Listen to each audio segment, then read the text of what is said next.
मैं grilled corn खा रहा था, तभी एक व्यापारिक विचार मन में आया। मेरा बेटा पास बैठा था, मसालेदार सॉस से परेशान, फिर भी खाता रहा। और तभी ख्याल आया, क्या मसालेदार आलू चिप्स बनाए जा सकते हैं? हमने हर तरह के गर्म सॉस खरीदे और प्रयोग शुरू किया। किसी को नहीं पता था कि हम क्या कर रहे हैं। रसोई गड़बड़ थी, लेकिन हमें वास्तविक चीज चाहिए थी। वह समृद्ध धूम्रपान वाली मैक्सिकन शैली की गर्मी सब कुछ समान रूप से मिलाती है। मैंने इसका उपयोग किया। फिर मैंने सड़कों पर उतरकर हर मिर्च का चखा जिसे मैं अपने हाथ ले सकता था। हफ्तों के परीक्षण और त्रुटि के बाद हमने आखिरकार इसे नाखून कर लिया। स्वाद इतना मसालेदार, इतना नशे की लत, यह अविस्मरणीय था। लेकिन मैं सिर्फ एक चौकीदार था। प्रबंधन ने परवाह नहीं की। उन्होंने मुझ पर हंसते हुए कहा कि अगर आप इतने स्मार्ट हैं तो आप इसे सीईओ के सामने क्यों नहीं लगाते हैं। उस रात मैंने कंपनी की संपर्क सूची के माध्यम से खुदाई की और सीओएस नंबर मिला। वह इटली में था। मैंने उसे सब कुछ बताया। उसने ध्यानपूर्वक सुना। आप एक चौकीदार हैं। रखरखाव टीम हूं सर। मैं आपको कुछ नमूने भेजना चाहता हूं। रिचर्ड, मैं मजाक कर रहा हूं। और फिर मुझे अपना पता दिया। मैंने कुछ नमूने पैक किए और उन्हें सभी उम्मीदों के साथ भेज दिया। सीईओ रोगर ने चिप्स का स्वाद चखा और मुझे वापस फोन करने से पहले अपने हाथों को पोंछा भी नहीं। उन्होंने कहा कि अगले दिन फैक्ट्री जाएंगे। मैनेजर नाराज थे, जानना चाहते थे कि कौन सीईओ के पास गया। मुझे सबके सामने डांटा गया। अगर सीईओ नापसंद करेगा तो समस्या खत्म। कोई और निवेश नहीं हुआ। फैक्ट्री बंद, सबने नौकरी खो दी। मैं घर लौटा, हताश महसूस कर रहा था। मेरी पत्नी ने हार नहीं मानने दी। उसने मेरा साथ दिया। हमने पिच करना सीखा। रोजर के आने पर पिताजी ने मुझे एक अच्छा सूट पहनाया।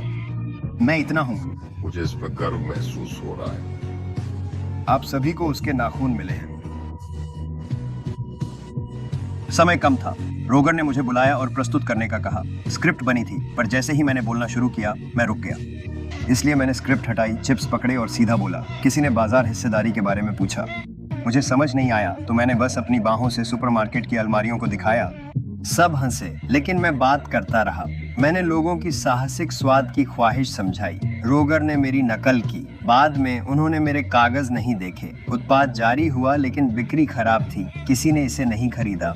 परियोजना बंद हो गई और मैंने खुद को एक मूर्ख समझा। लेकिन मेरे दोस्त बेकर ने ऐसा नहीं देखा।